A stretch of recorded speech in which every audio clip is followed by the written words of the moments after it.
A bird came down the walk. Who is this bird? And why did this bird come down the walk? Today we are going to talk about this bird.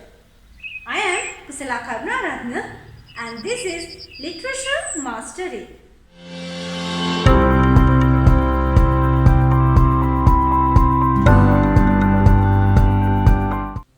A bird came down the walk.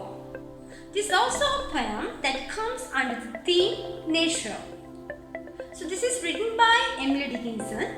So today, before we move to this poem, let's share some words about this poetess Emily Dickinson.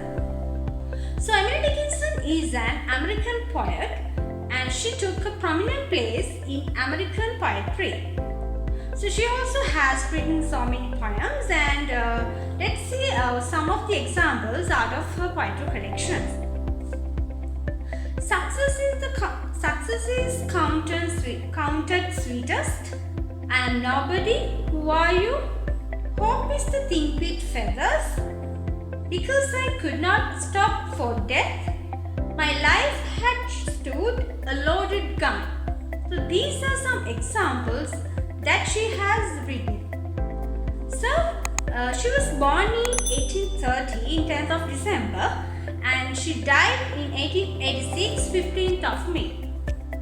So now let's see what Emily is trying to tell about this bird.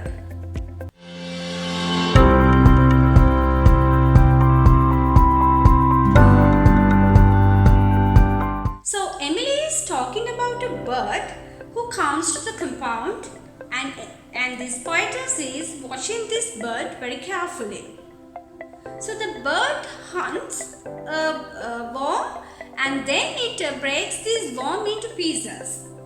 So it takes its meal and after that it gets some dew from the grass and then it confronts with a beetle. So Emily is still watching what this bird is doing and the bird is in its world and then at this moment Emily is giving him a breadcrumb, but bird refuses this breadcrumb and flies away. So this is the incident that talks inside this poem. So this poem has 5 stanzas. So children, now let's discuss each stanzas.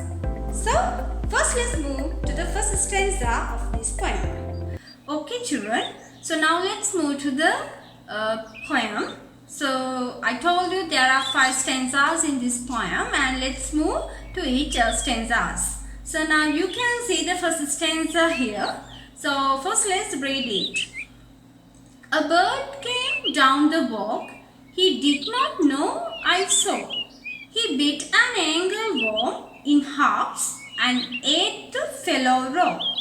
So now the bird has come and now bird is taking its meal. So this poetess is watching this bird behind. Now he did not know I saw. Now bird doesn't know that there is a watcher behind him. So the bird is in its world. He bit an angleworm in halves. So now the bird breaks into pieces the worm and ate the fellow raw. So this is how that bird is taking its meal. So the poetess tell here that how this bird survives itself from the nature. Right. So now let's move to the other stanza. And then he drank a dew from a convenient grass and then hopped sidewise to the wall to let a beetle pass. Right. Now in here, so after the bird's taking its meal, he drinks the dew from a grass and then hopped sidewise to the wall to let a beetle pass. So here now the bird is confronting with after taking its meal and after taking some dew.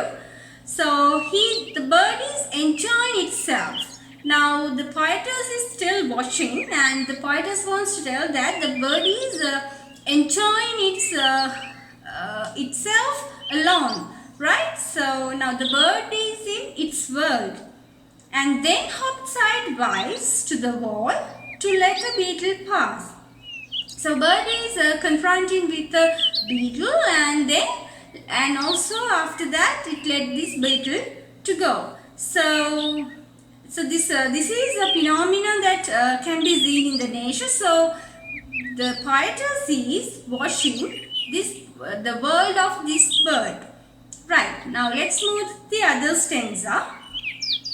He glanced with rapid eyes that hurried all abroad. They looked like frightened beasts, I thought. He stirred his velvet head. Right, now here, so he glanced with rapid eyes. Now, in here, the poetess see the action of this bird. Now, the bird is watching carefully the surrounding, because now bird is thinking that it will be a prey for another. So that hurried all abroad. They looked like frightened beasts, I thought. Now the bird is, here tells the seriousness of this bird's eyes. So the bird is watching carefully the surrounding. Although this bird is in its world, so bird has this self-fear. So that whether that bird will be a threat, so there will be threats for this bird's life.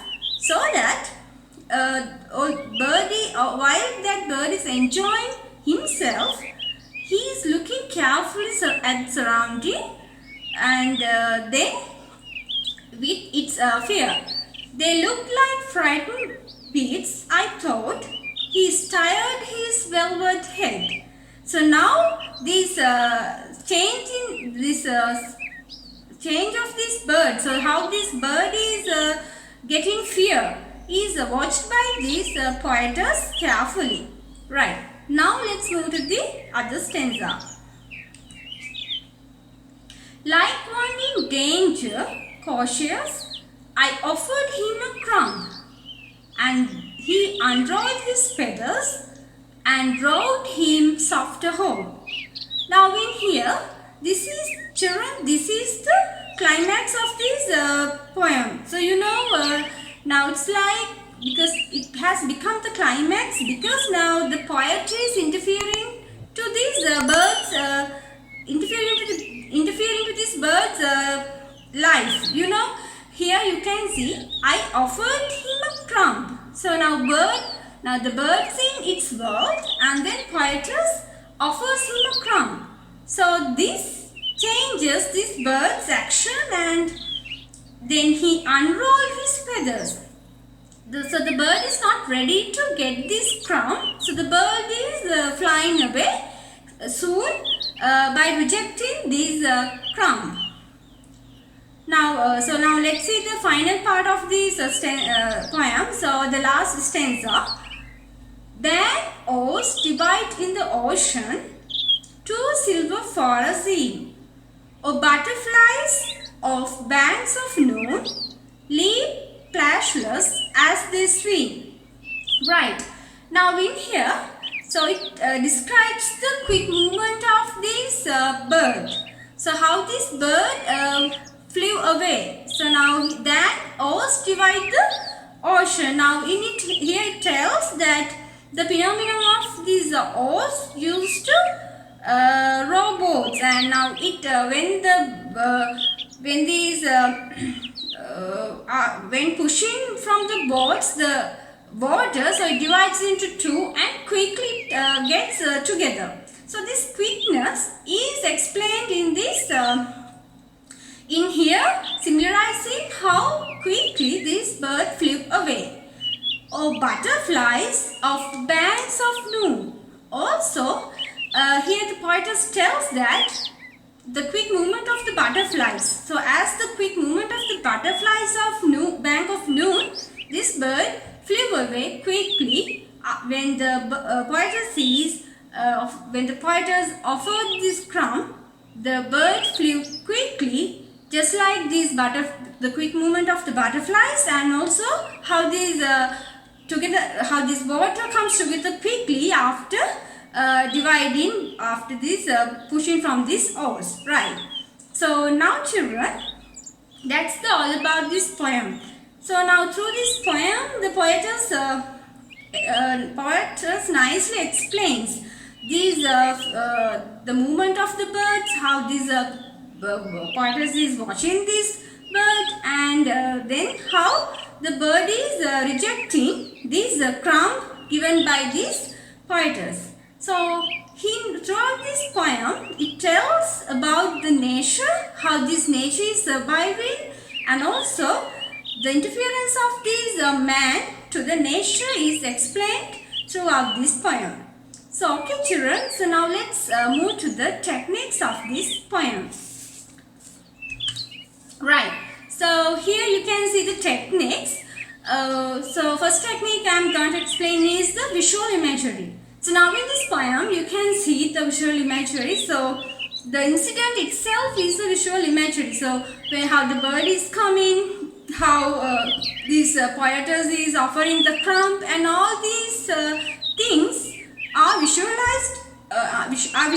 So so there you can see the visual imagery. Simile. So now in this poem, so you can see the simile. So there is a simile. They look like frightened bees. So the similes can be seen in this poem. Also personification. Now in here the bird is personified, and so that the poetess uses the pronouns like he to highlight this personification. Next, the alteration. So you can see alteration, drank, dew. So these are some examples. Also, conflict and climax. Now this is important children because it has a conflict between the environment and the man. So that in that stanza I showed you. Now when the poetess is offering the crumb, so that can be taken as the climax of this poem, and also the interference of this human to this nature is shown there. So it can be shown as the conflict and also the climax in the poem. Right, symbols.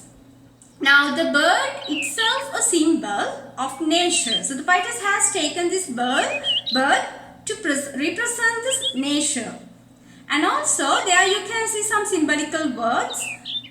Walk, grass, beetle, velvet head, crumb, and there are some many more other symbolical words used by this writer. And also you can see rhyming words there. Sow, row, grass, pass, and those rhyming words are there. So that gives a rhythmical effect for this poem. Okay children, then now let's move to the themes of this poem. So now I think you can understand when explaining itself the poem what are the themes that we can take from this poem. So the first theme is nature is self-sufficient. So this is very important because this is what that poetess wanted to say, right? So the poet wanted to say about this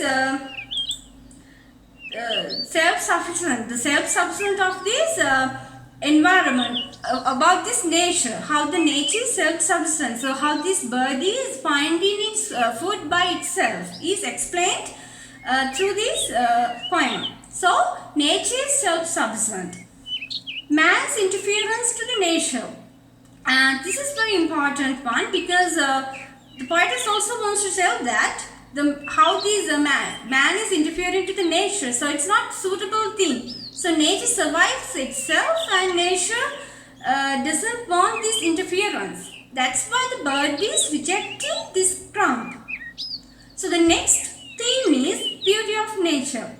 So the beauty of nature is explained throughout the action of the bird, and also so how this bird comes and takes its meals. So those are nice explained. So this is very beautiful. So I think you also have get this experience of these birds, how they are coming and taking its meal, and the sounds of the birds, and how these birds are enjoying themselves. So that is explained through beauty of nature and value of nature. So the value of nature is very important. So this theme also highlighted in this poem. So these are the themes of the poem. So children, now we discussed the whole poem and the themes and also the techniques that can be seen in this poem. So if you have any questions regarding this poem, A Bird Came Down the Walk, so please make your comments in the comment section. I will reply when I get time. I will reply for your comments. So that's all for today, and from next day I hope to discuss another new poem under the same theme, nature. So thanks for watching this video, and don't forget to share this video with your friends. Let's meet again.